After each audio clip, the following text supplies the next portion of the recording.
All right, I say we get up into this. Hello, everybody. Howdy.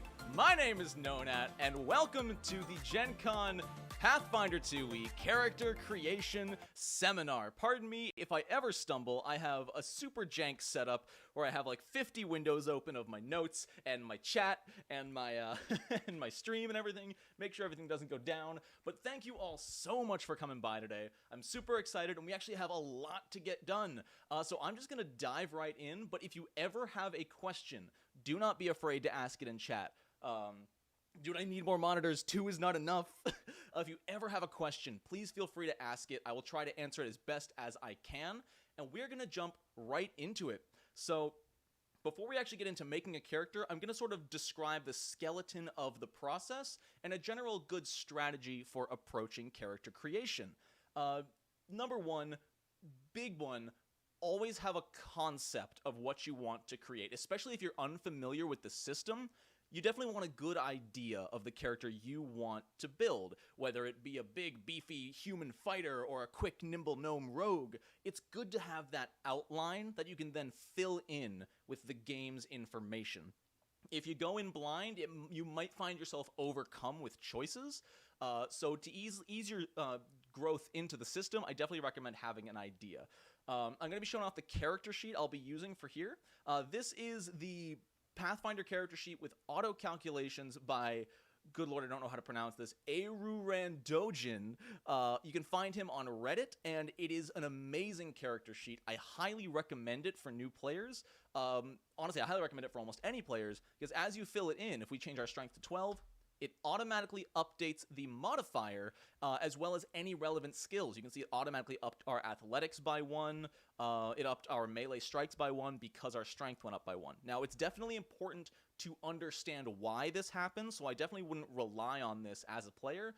But once you already know how it all works, this saves you a lot of headache, a lot of erasing and backspacing, and it's very, very helpful. Next thing I want to go over, just in case there might be people here who have never even played an RPG before, and I really want this to be open to as many people as possible. And yes, I will upload this to YouTube so people can watch it later. Don't you worry, I'll upload it to YouTube. If you're familiar with D&D, the 6 ability scores are the same here in Pathfinder. They are Strength, Dexterity, Constitution, Intelligence, Wisdom, and Charisma. And I could go verbatim and basically read this out to you, but that would be boring. So instead, I'm going to have a nice little callback to a meme from, like, 2012, which explains the D&D stats using tomatoes. Strength is how well you can crush a tomato. Dexterity is how accurately you can throw a tomato. Constitution is your ability to eat a rotten tomato and not get sick. Intelligence is your ability to know that a tomato is a fruit.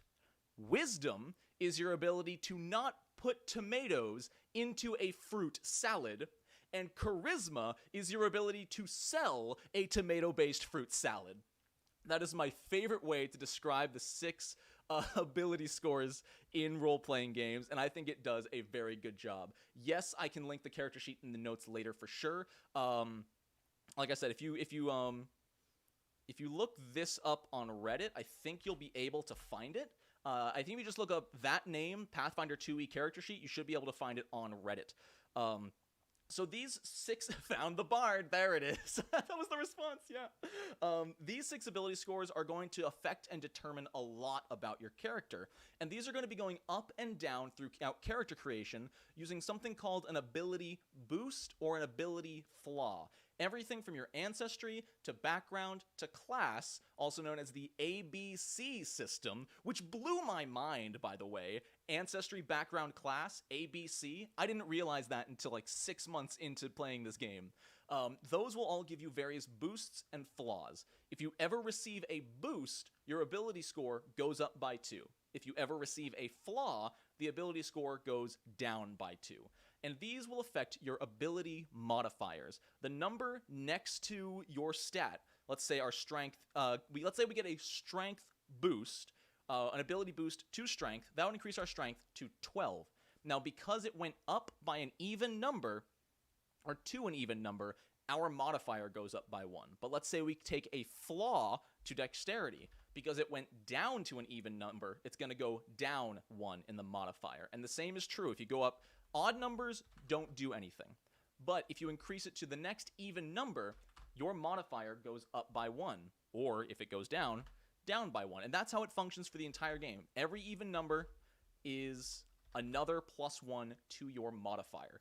And like I said, you're going to get these boosts and flaws from multiple different places. Namely, starting off your ancestry, of which in the core rulebook there are 6 options. The dwarf, the elf, the gnome, goblin, halfling, and human. And you can see beneath them they all give boosts to different stats, as well as flaws to different stats. The only outstander here is humans, who only get 2 boosts instead of 3, but they don't get a flaw. So they're a little more balanced. As well, you'll also be picking a background, which I'll get into a bit later, and one of the 12 classes of Alchemist, Barbarian, Bard, Champion, Cleric, Druid, Fighter, Monk, Ranger, Rogue, Sorcerer, and Wizard. And you can see they all have a different key ability score, which will also be granting another ability boost to your character. Finally, on top of all of that, all characters get to apply 4 more boosts. Again, I'll be going into more detail of this when we're actually making a character here in a minute. And once you have your ability scores set out, you can sort of finish everything else. Hit points, proficiencies, skills, equipment, and for some classes, spells. And that is really it for the structure of creating a character. To some of you who are especially not familiar with RPGs or even Pathfinder 2e, that might have sounded like a load of word vomit. And I apologize if it does, but we're going to be going through it a lot slower when we actually make a character. So the character we're going to be making, starting off very simple, I'm going to be going very slow through it, so you should be able to follow it point by point as I go through it. And the character we're going to be making is going to be named Rondaril, the Elven Champion. So obviously that means, starting off with an ancestry, we want to pick Elf. Now, I don't think I mentioned it, but all characters' stats start off at 10. When you have not picked an ancestry or a background or a class, every stat is a 10. So let's start off, and let's pick the Elf ancestry. Because we have picked Elf, we will scroll down. The first page, very useful. It'll show you some information on elves, how others might treat you, how you might act as an elf, what they look like. It's some great RPG roleplay ammo, as it were. But the really, really important stuff right now, we're going to be focusing on this side here. Starting off, our hit points are 6. In Pathfinder 2e, you get additional hit points based off of your ancestry, also called a race in some other systems. So because we're an elf, we already have 6 hit points we can put right there. That number is going to change. We also have a size of medium and a speed of 30 feet. So right here under size, we can put in medium, and under speed, right there. Simple as that. Now here's where we start affecting our ability scores. We can see we get ability boosts to dexterity, intelligence, and a free boost. Yes, that is true. Elves have the highest land speed of all the ancestries. They're really freaking fast, and they're the ones who get an additional... I'll cover it later. So you can see dexterity, intelligence, and a free ability boost. What that means is we can go over here, we can upgrade our dexterity by 2, intelligence by 2, and now we get a free boost. Very important to note is that this boost cannot go to anything else we've already boosted from that source. So because our elf boosts have applied to dexterity and intelligence, our free boost from being an elf cannot also go to dexterity or intelligence. So we're going to go ahead and put it into strength. No, this specific seminar is going to be sticking strictly to the core rulebook to hopefully keep things simple for new players and easy to follow. So, with that, we have our boosts, dexterity and intelligence from being an elf, as well as strength from our free boost. But you can see elves also have an ability flaw to constitution. So just like I said earlier, we're going to go to our constitution. We are going to subtract 2, reducing that modifier. This is going to be the same with any ancestry you pick, but the buffs and flaws will be different depending on the ancestry. They are rough for a champion, but I'm a firm believer that you can really play any ancestry with any class. Sure, you might, like, again, if you're an elf champion, you might be a little more brittle, but you also get that dexterity buff, and that intelligence buff will get you some extra skills. And so it's this give and take that typically any flaw you take somewhere will usually be made up elsewhere. Languages, we speak Common and Elven. So if you scroll right down past the skills, don't worry, we'll be getting to all of this later. Don't let it overwhelm you. So we speak Common, we speak Elven, and then I'm going to wait because we get 2 plus our intelligence modifier of more languages, but we don't know our ending intelligence modifier yet. But we will be able to choose those from this list here. Again, I'll be coming back to that later. We also have traits. 9 sessions out of 10, your traits will not affect a lot, but there might be some things that, like, only a character with the elf trait or the humanoid trait can use this. Very rare does it happen, but it does exist. I believe you can use the boost to negate the flaw, because the only thing you cannot boost is something that was already boosted from that source. So yes, if you wanted to, we could have put that +2 to strength into the constitution instead. Below our traits, we have what's known as our special. This is a little hard to understand coming from the core rulebook, but this is what's known as our special, and it's almost always vision related. Some ancestries get low light vision, some get dark vision, some, like halflings, get a whole new feature. Elves have low light vision, so we can see in dim light as though we were in bright light. So we scroll down, and under special first, we can simply put low light vision. And then we have it listed so we don't forget it.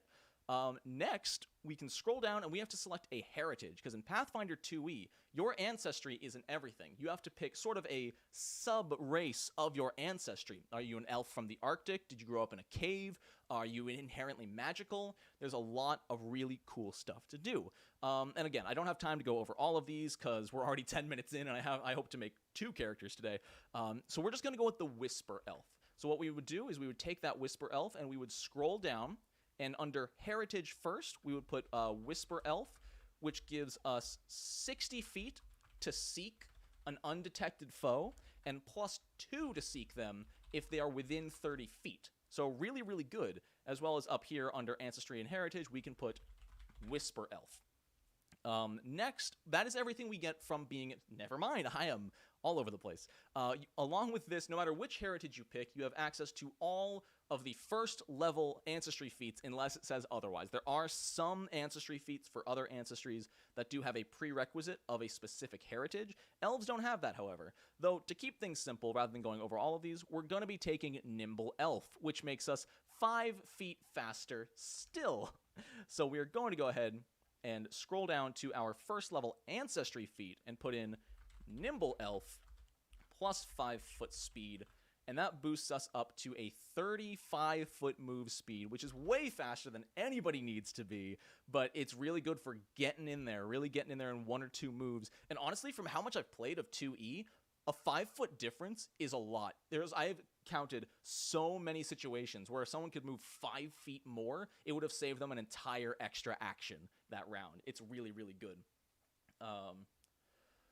So that is everything we get from being an elf, but there is more. If we head down to the backgrounds section of the Ancestry chapter, we also get to pick one of these multiple dozen backgrounds. They all function effectively the same way, but grant slightly different bonuses. Just for this one, we're going to be looking at Emissary, because it also helps you flesh out the role play of your character. So maybe Rondaril used to be just a normal diplomatic emissary, maybe between elves and humans or elves and dwarves or something, and at some point he saw things go south, so he really knew he had to do something and start protecting the people, so he became a champion. So the first thing that your background does, it gives you a little bit of information about the background, as well as 2 ability boosts. One of them must be to Intelligence or Charisma. So we can go ahead and pick that one. It has to be Intelligence or Charisma. Let's go ahead and boost up our Charisma, because Rondaril, he knows how to talk, especially he was an emissary. He's good at the diplomatizing, if that's a word. And the other one can be free. Oh, did I put traits into Deity? Oh, look at me go. Thank you. Boom. If we look at that, we can boost our Charisma once, and the other one can go to any of the other 5 ability scores. You could also put it into Intelligence if you wanted, because we chose not to boost Intelligence. It just cannot go to Charisma because we already boosted it with our background, and we're going to go ahead and put that into Strength. Now, even more than that, we get 2 skills from our background. This one is specifically Society, and a lore skill related to one city we've visited often. So I'll get into proficiencies a little bit later when they're a little more relevant, but for right now, we're just going to click the trained box next to society. I believe it was society, right? Yes. And then the lore skill, there's a ton of different lore skills. You can pick any city you want. Typically, you'll talk to your GM about this, but a good bet, especially for the world of Pathfinder, is Absalom. Absalom is the biggest city on Galarian, the world of Pathfinder. And so Absalom lore will likely come up at some point if you're playing in the Pathfinder universe. Make sure you know which universe you're playing in. If it's a homebrewed universe, maybe a city that your GM tells you about. And finally, we get the multilingual feat. So we can scroll down here, and under background, we get multilingual. So if we look at that feat, which I think is right here, aha, look, I already highlighted it. We have to be trained in society, which we got from our background, and we get to learn 2 more languages. So we get 2 more languages, which right now I'll just put +2 multilingual, and we'll do that later, because again, we still don't know our final ability scores yet. Is there anything other than ancestry that grants traits? To my knowledge, right off the bat, no. Traits are I don't think you gain a trait according to your class. Like if you're a champion, I don't think you have the champion trait. Traits, again, they don't come up super often, and when they do, they're usually for monsters more than characters. But you'll never know. You might find a monster that has an affinity for eating elves and might deal bonus damage to elves. It's something you can definitely play with as a GM. It doesn't pop up a lot in the core rulebook, though. So, moving on from where we were, which was the background, we then get to finally get on to the meat and potatoes, which is the champion. Now we can see right here, key ability, strength or dexterity. When you pick your character's class, their key ability score will also gain a free +2 ability boost. Now for the champion, we can pick strength or dexterity. Being a champion, and we're going to go ahead and pick strength, but depending on your build, I saw somebody in the chat say short bow champion. If you wanted to play a short bow champion, you absolutely can, and you could put that +2 into dexterity instead of strength. And finally, the last ability boosts we're going to be receiving at character creation are the 4 free ability boosts I mentioned earlier. If we scroll down, right down here, I believe, you can see you've applied all the ability boosts and flaws from your ancestry, background, and class, and then every character, this is what trips a lot of people up, every character gets to apply 4 more ability boosts to the character's ability scores, and again, same as the other ones, these have to be 4 distinct stats. So we'll go ahead and bump our strength up to 18, we'll get rid of that negative constitution, let's bump up our charisma by 1, and let's just make Rondaril really heckin' smart. A big ol' elf brain, you know what I mean? And those are our final stats. Those will not be changing for the rest of character creation, which means we can now go back and finish something that we've left off. Also, I never filled in the background of Emissary, and we are a champion. Now that we know we have a +2 to intelligence up here, we can finish off our languages. So because we are +2 intelligence and multilingual, we get to pick 6 additional languages that Rondaril can speak. So if we check out the elf stats again, and we scroll down, there is a list of languages to pick from. And we can pretty much pick all of these, so I'm just going to cheat, and we're going to just copy these and say that Rondaril can now speak all of those. 2 from being an elf, I think I spelled common wrong, 2 from being an elf, 2 from multilingual, 2 plus intelligence. So, you know, Rondaril knows what he's doing when he's talking. Talking is one of his specialties, like mine, except when it's not. So now we get to start diving into the class much more. Starting off, hit points.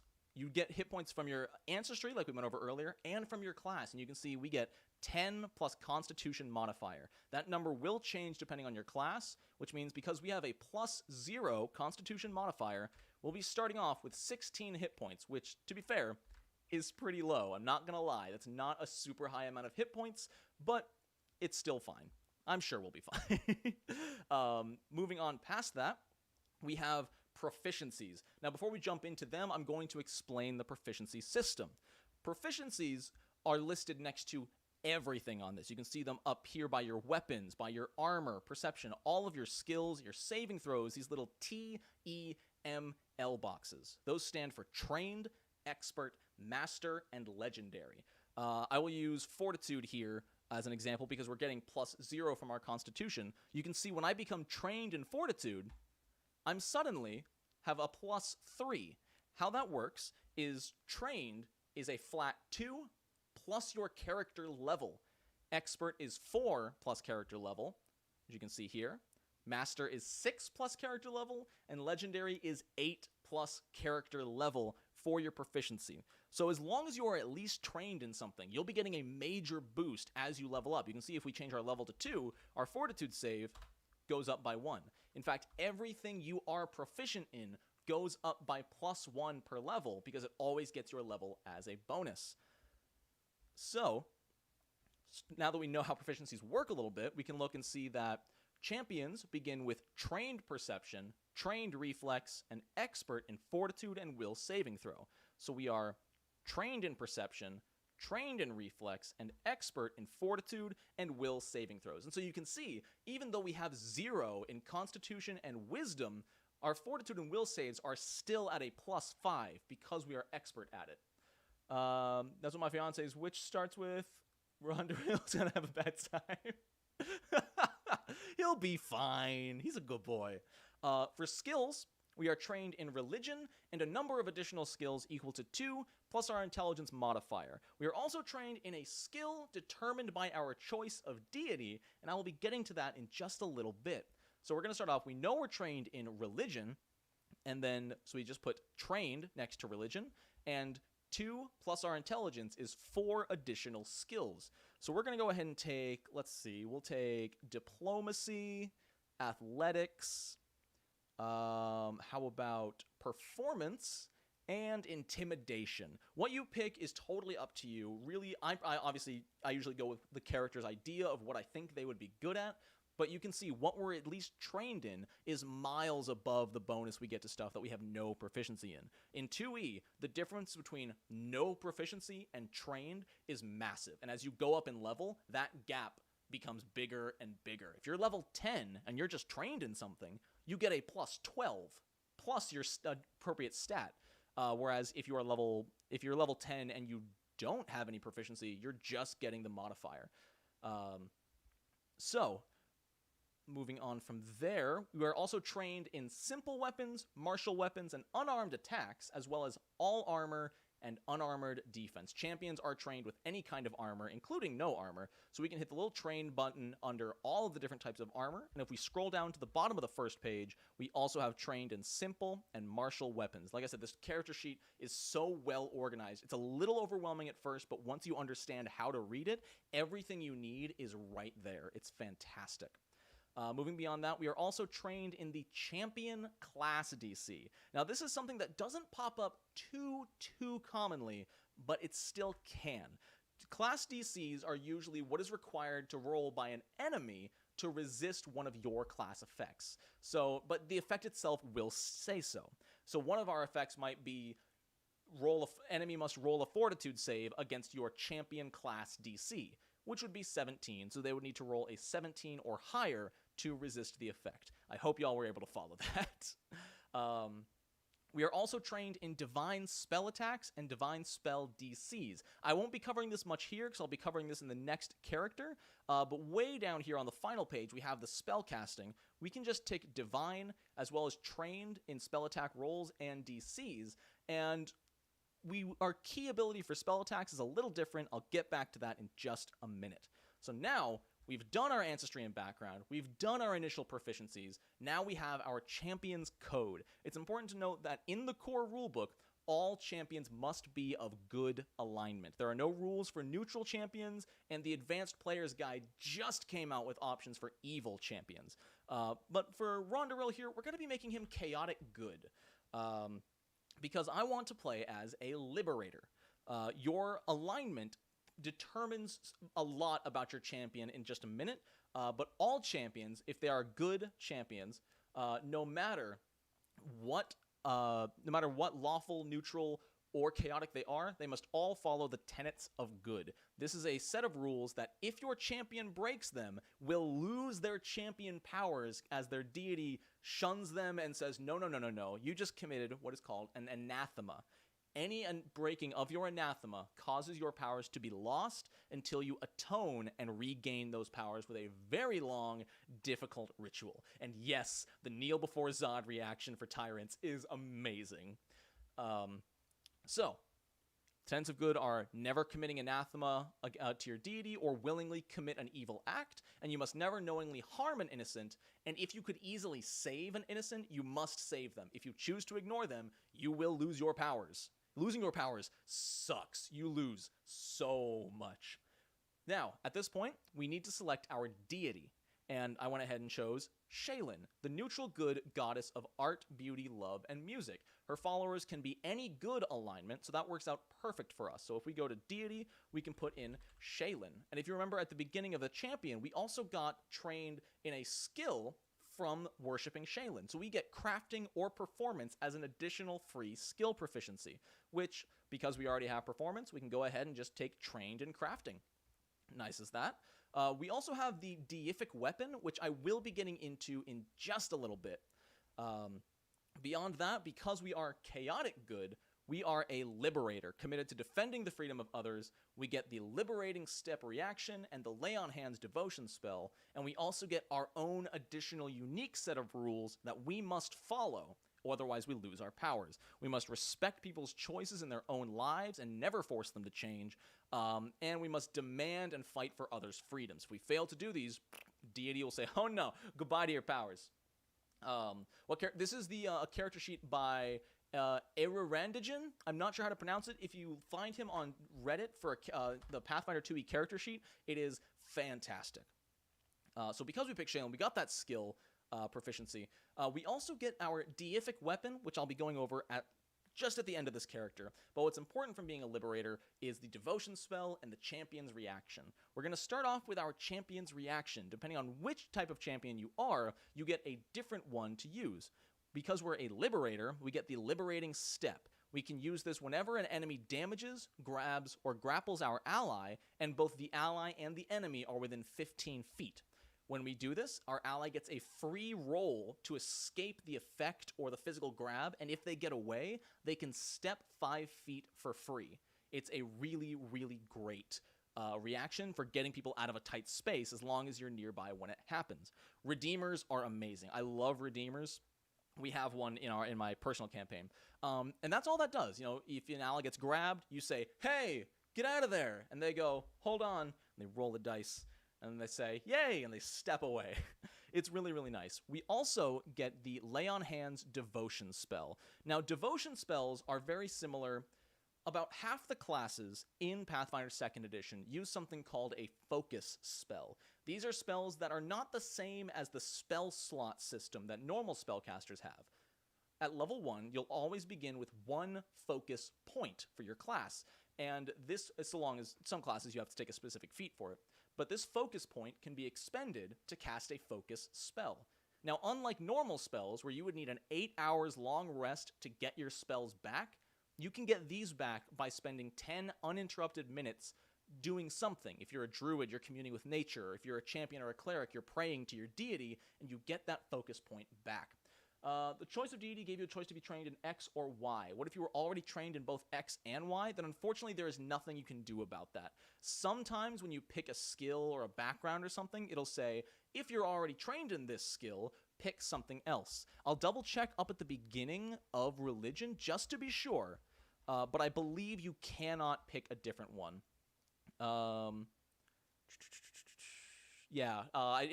it would say if you could, because there are multiple other places that say, if you're already trained in this skill, pick whatever you want.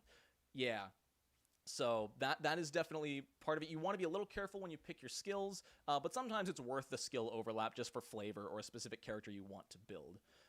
So that was the liberating step. We went over the devotion spells. Like I said, you spend it to cast it, you focus for 10 minutes to get it back, and all good champions get the same devotion spell, Lay on Hands, which I believe is over here. Here it is. Very simple. You heal a target for 6 hit points, and they get +2 to armor class for 1 round. You can also use it on an undead target to deal 1d6, and they take a penalty to armor class for 1 round. Pretty cool. Gets a little stronger every 2 levels. Really, really fun stuff. I'm not going to focus too much on the focus spells just because we're very strapped on time. And finally, we get shield block. So first thing I want to do here is scroll down to our class features section right here, up here at class feats and abilities. We can go, our first feature was our Liberator, which gave us Liberating Step reaction, as well as Lay on Hands. And then our second feature is what I just said, Shield Block, which Shield Block is actually a general feat that anybody can take, but fighters and champions get it for free. When you have your shield raised, you can actually reduce damage taken from an attack. Yeah, Lay on Hands and Refocus is fantastic. They're hard to take down. But yeah, so not only, so you can raise, anybody can raise a shield, but champions and fighters can specifically block with that shield, and all shields have a hardness stat, which reduces the damage they take, and then they can also redistribute the remaining damage between them and the shield itself. Very good stuff. And the final thing we have to look at, really, is our champion feat. I know we have Deific Weapon, I'll get into that in just a minute. Champion feats are usually really easy to pick, as at first level in the core rulebook, you will only have 2 options. Ranged Reprisal, Unimpeded Step, and Weight of Guilt are all for a specific cause. So because we are a Liberator, we cannot take Weight of Guilt or Ranged Reprisal. We have to either take Unimpeded Step or Deity's Domain. Deity's Domain is a great feat that lets you take a spell from your Deity's Domain. So we could take a spell from the Creation, Family, Passion, or Protection domains, but for sake of simplicity, we're going to be taking Unimpeded Step. This basically allows us, if we free our ally and they're on uneven terrain, normally you cannot take the step action on uneven terrain. Thanks to this feat, when they take the step action from our reaction, Liberating Step, they can still take the step even if it's uneven terrain. Okay, so with that, we honestly have a functional character here. We took Unimpeded Step. If you like, you can scroll down to this third page here and input all your actions and reactions and everything. But that is completely personal preference. Aside from gear, Rondoril, the Elven Champion, is ready to play. But let's get him some gear. I'm not going to dive too deep into gear, but I will talk about Champion's Deific Weapon, where because we are a champion, it doesn't mean too much for Shaylin as a deity, but if your deity has a weapon, because all deities come with a favored weapon, Shaylin's is the glaive. If it happens to be an uncommon weapon, which, let me go to weapons here. If it happens to be an uncommon weapon, you gain access to it. Normally, you cannot buy uncommon weapons like the Clan Dagger or the Katar, anything in the uncommon tree, you cannot buy at character creation. But if your deity's weapon happens to be one of those, you can. But our deity is a glaive preferred weapon, so just for fun, we're going to be taking the glaive, which I will show how to input that here. So our weapon is the glaive. We saw it did 1d8 damage, and we are trained with it because it is a martial weapon, which we are trained in martial weapons. It automatically adds our strength here, as well as our strength to hit. Again, there's a lot of rules here that I'm glancing over. There's definitely a lot more to this. But there are videos on my channel if you're interested in learning more.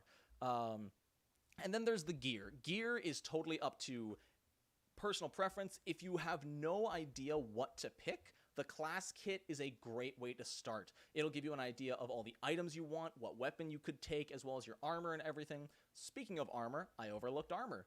Armor is very, very interesting in that it gives you an AC boost, but the heavier the armor, the less of your dexterity you can apply to your armor class. You can see that right now, we are getting +1 to our armor class because of our +1 to dexterity. However, if we purchase the breastplate here, we would get +4 to armor class, and we would still be allowed to add 1 dexterity to our armor class. Whereas, so if we had a +2 to dexterity, we would not be able to add all of it. We would only be able to add 1, but because we get the breastplate, we can add 4 from the item, 1 from our dexterity, and train proficiency, which would give us an armor class of 18. There's a lot more to go into as far as bulk and strength and check penalties and all that, but we do not have time for that. But that is Rondaril. That is the basic walkthrough of making a character, albeit speaking fairly quickly. Oh, please do, Min-Max. Please correct me if I was wrong. But yes, we have our skills, we have our armor, we have a weapon, we have all of our stats, our saving throws, our hit points. If there's a ton more rules I've glanced over, but I guarantee most of them are covered on my channel, and if not my channel, there are definitely other amazing channels out there. So, we are going, with 25 minutes left to go, we are going to make a little bit more complicated character. Hopefully you're not lost and confused. We're going to go ahead and start this over. Goodbye, Rondaril. We hardly knew ye. Sometimes you gain training in a specific skill. Each time after the first that you would gain the trained proficiency rank in a given skill, you instead allocate the trained proficiency. Oh, fantastic. Okay, thank you, min-maxed.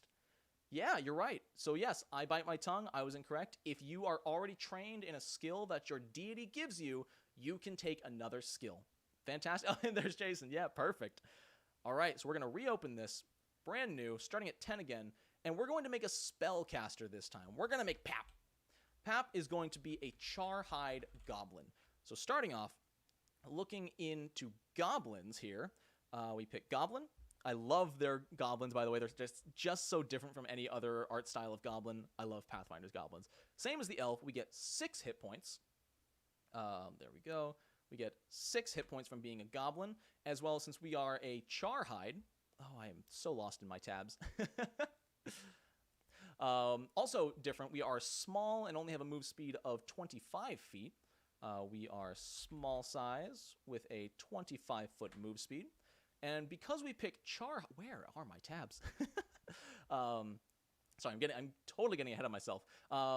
We're getting a boost to dexterity, charisma, and a free choice. So let's go ahead and boost our dexterity by 2, charisma by 2, and then we'll go ahead and boost, let's say, anything else we want. We'll boost our constitution by 2. We'll be a little hardier.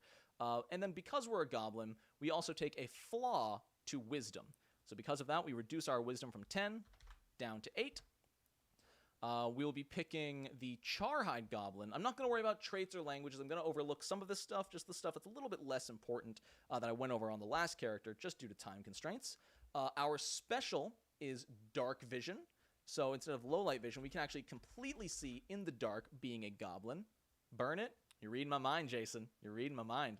So, as I said 5 times, now that we're finally actually getting to it, our heritage of Goblin is going to be Charhide. So if we scroll down to heritage, Charhide gives us resistance to fire equal to half of our level, minimum 1, so we still get to reduce all fire damage we take by 1, and we can also put out fire more easily. So right here, I'm just going to put Charhide, 1/2 level fire resist, put out fire easy. Perfect. Yeah, Dark Vision has no range. Dark Vision is so good in 2E. You can see just as well as you can see in bright light.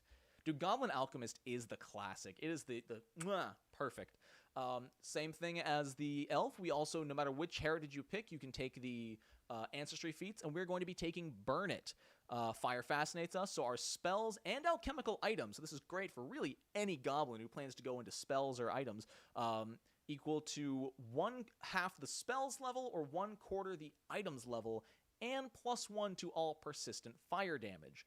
So because we took Burn It, we get 1/2 spell level bonus fire, as well as +1 persist fire damage. Do a high amount of races have Dark Vision in 2E? It's pretty common, yeah. I want to say, I think dwarves, no, maybe it's only half. I think it's only dwarves, gnomes, and goblins. I think elves have low light. I think halflings don't even have low light, actually. I think halflings only have keen sense, so it's about half. Yeah, dark, maybe, you know, I'll check. You have me interested. I'm derailing. Yeah, dwarves have dark vision. Gnomes have low light, so it's just dwarves and goblins. It is only dwarves and goblins that have dark vision. An evil goblin champion would be hilarious. So that's everything from our ancestry. Let's drop down to a background. For our background, we'll go with nomad, I think. Yeah, halflings have to feat into low light, which is a good combo because halflings actually get bonuses to search for things. Halflings are really, really fun, and I need to make a halfling sling staff at some point. So I'm looking for Nomad. Perfect, right here. So we'll say Pap the Goblin. He's never had a home. He's always been sort of going from clan to clan, like, can I live here? And they're like, okay. And then he burns down a house, and they're like, get out. And he's like, okay, can I live here? And so Pap never has an official home. We get a boost to Constitution or Wisdom, and we'll go ahead and throw that into Constitution, bumping that up to 14. And then our free one will go into our Charisma. Because even though he keeps burning things down, he's really good at talking his way into things. Like, oh, come on, I'm not going to burn it this time. And then he does. And then because we are a Nomad, we also receive Survival and Lore for one terrain we've traversed. So we get trained in Survival, as well as, let's say... fire makes sense for a desert. Let's say he's been traveling the desert, so he gets trained in desert lore. Yeah, you can sometimes heritage into Dark Vision, or ancestry into Dark Vision. There's a lot of ways to get it. It's just all over the place. And we also get Assurance. Assurance is a very common... Yes, thank you, Midmax. But yes, Force of Personality. That is one thing that I live by for Charisma. A lot of people mistakenly say, oh, Charisma is how good you are at talking, or how pretty you look, or how much people like you. But those are all very subjective and don't really work. Charisma is definitely your force of personality, of getting what you want without disturbing the peace, typically. And, you know, like an example I think of is an Italian mob boss. You know, I'll make you an offer you can refuse, all right? I'll cut off your legs if you don't give me your money. And a high charisma will definitely, you know, he'll get what he wants. People won't necessarily like him, but he'll get what he wants. So he's a sorcerer. He might be. So like I said, we get the Assurance skill feat for Survival, which basically means we can take 10 plus proficiency whenever we want to. So instead of rolling for Survival, we can just take Proficiency plus 10, which is actually good for us because we have a negative Wisdom right now. Moving on to class, we are going, Louis just nailed it. We are going Sorcerer, which gives us another +2 to the Sorcerer's key ability score, Charisma, upping our Charisma to 16. And then with 4 free ability boosts, like I said, every character gets it, you get to buff 1, 2, no, I like that as 8. 1, 2, 3, and we'll up our intelligence a little bit. So 4 separate skills, +2. I kind of like Pap just being not wise. Like, he has no idea what he's doing is wrong. He's, what? I was cold, and I wanted to be warm, so I lit the house on fire. What's the problem? We also get 6 hit points plus Constitution. Luckily, we have a +3 to Constitution, so we're pretty hardy. So we get 6 plus 3 is 9, so we have a total of 15 hit points. I love that this Sorcerer has almost as many hit points as our champion did. Moving on down the line, Proficiencies. Trained in Perception, Fortitude, and Reflex, and Expert in Will. Trained in Perception, Fortitude, Reflex, and Expert in Will. So you can see that a class that's definitely made more to take hits, like the Champion, actually just had straight up better saving throws than the Sorcerer. The Sorcerer is only Expert in Will, whereas the Champion was Expert in Fortitude and Will. The classes have a lot of diversity in the proficiency of saving throws, and I really, really enjoy it. Moving down the line, we also are trained by something from our bloodline, which I'll be getting to in a minute, as well as a number of additional skills equal to 2 plus our intelligence, so we have a total of 3 more skills. Let's go ahead and take Performance, Diplomacy, and Deception, because he's really good at lying about that house he burned down. Oh, that Pap. We are trained. Does this goblin have dragon blood? You'll have to wait and see, Louis. We are trained in simple weapons and unarmed attacks, as well as untrained in all armor except for unarmored. I like that this is the way they did it with spellcasting classes. Rather than taking a penalty from wearing heavier armor, it's just not going to be as good. Because if we're wearing nothing, we are trained, and thus we have a 15 armor class. If we put something on that gives us +3 armor, and we're not trained in it, it's the same amount. So there's really no benefit to wearing heavier armor. It's entirely great just to wear nothing because you're trained in it. It's just better.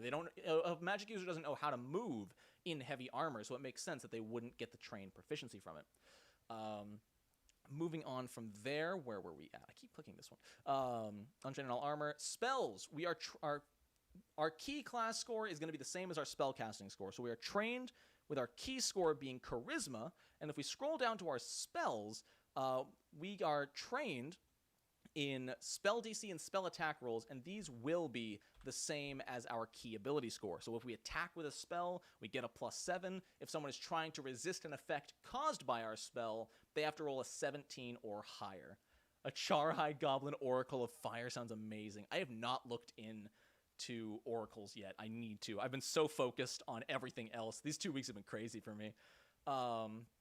So now that we have all of our proficiencies in order, we can start doing some more of the actual interesting stuff and what everyone keeps talking about, our sorcerer bloodline. The blood of the sorcerer determines what spells they use, what bonuses they get, and in the core rulebook, you have 10 different options, and there's so many more in the APG. There's 10 here and 4 more in the APG. It's ridiculous.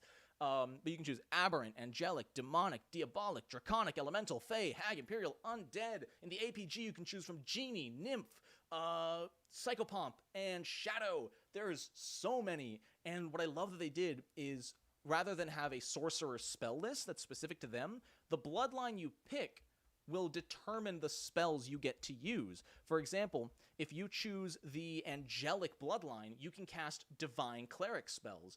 If you pick the hag bloodline, you can cast occult bard spells. But for today, for Pap, our little fire boy, we're going to be picking an elemental sorcerer. So we're going to be choosing class that. Class is sorcerer. And so our first class feature is going to be elemental bloodline. So what does that do for us? Well, if we scroll on down to the elemental sorcerer, I'll tell you. I'm starting to go crazy, guys. It's really hot and my AC's off in my room so that it's quiet for you guys. So we scroll on down to elemental. There we go. So a genie ancestor or some other elemental influence has imbued your blood with primal fury, affecting how bloodline spells and granted spells function. This is really cool. Because it's cool in concept, but I'm honestly not a fan of how they did it. You can pick any element, wind, earth, water, fire, as your element. And when you cast things like Burning Hands or Fireball, it changes to your element. So if you are an earth sorcerer, earth elemental sorcerer, and you cast Fireball, it casts as like Earth Ball, as a giant boulder that explodes into shrapnel. And it's awesome. The downside is that they are all bludgeoning except for fire. If you use the fire elemental, all of the damage dealt with these is fire damage. If you are water elemental, bludgeoning damage. Earth elemental, bludgeoning damage. Air elemental, bludgeoning damage. But that's just my personal gripe. I just wanted to get that out there. Thanks to our bloodline, we get a free starting bloodline spell. And these bloodline spells work exactly like the devotion spells from our champion. They use focus points and can be used once per combat, really, and then for 10 minutes of focusing, you can get them back. We start with 1, and we start with Elemental Toss, which is a 1-action attack to deal 1d8 fire damage. Like, honestly, if you're going to pick Elemental, I definitely recommend picking Fire just because it's the most interesting, but the flavor of shooting out a water ball or an air ball is just so cool. But we're going to go with Fire because Pap like fire. We instantly become trained in Intimidation and Nature just from our bloodline. So we can scroll back up here. We become trained in Intimidation, and we become trained in Nature. And we also have what's called Blood Magic, which is completely unique to sorcerers. Whenever we cast a bloodline spell, so that Elemental Toss spell, we immediately can either gain a +1 to Intimidation checks for 1 round, or deal an extra 1 damage per spell level to the target. So that scales pretty okay. You also pick an elemental type. Oh yeah, I already went over that. But yeah, so that is everything we get from our bloodline at first level. As you level up, you get unique spells for your bloodline that you don't have to take. But what's important is these spells count against the sorcerer's total spells. So you can see, at first level, we start with Produce Flame as a cantrip and Burning Hands as a first level spell. So if we scroll down, I think that would be cool, Louis. Yeah, I think, yeah, oh my god, that'd be awesome. Like, Earth was piercing and Wind was slashing. Dude, that would be perfect! if earth was slashing from the shrapnel and water was bludgeoning from the flat force and earth was, I said earth was piercing, right? And then wind was slashing. Dude, I might homebrew that. I straight up might homebrew that. Thank you. I'm stealing that, Louis. So for cantrips, we get Produce Flame. Dude, that'd be rad. And we also get Burning Hands as a first level spell. But as a sorcerer, we only get... That's a rogue. Hold on, sorry. It's a little hard to get where I need to go. As a sorcerer, you can see here, you start with 3 first level spells and 5 cantrips. Now, you only get to pick 2 first level spells and 4 cantrips, because the Burning Hands and Produce Flame is already chosen for us because of our bloodline. So sorcerers have a much lower amount they get to pick whenever they get new spells, because normally, like a wizard, if a wizard gets 3 new spells, he gets to pick all of them. If the sorcerer gets 2 new spells, one of them is usually chosen for him. You can switch around the spells, but overall you do have less. I'm not going to go through and pick a bunch of different spells here, because that would take forever, and we're already down to 10 minutes. But I will say, just in case you ever want to play as Pap, we could take like Tanglefoot, Dancing Lights, Electric Arc, and these are all just slightly different spells, a lot of different good uses for different utility, as well as guidance.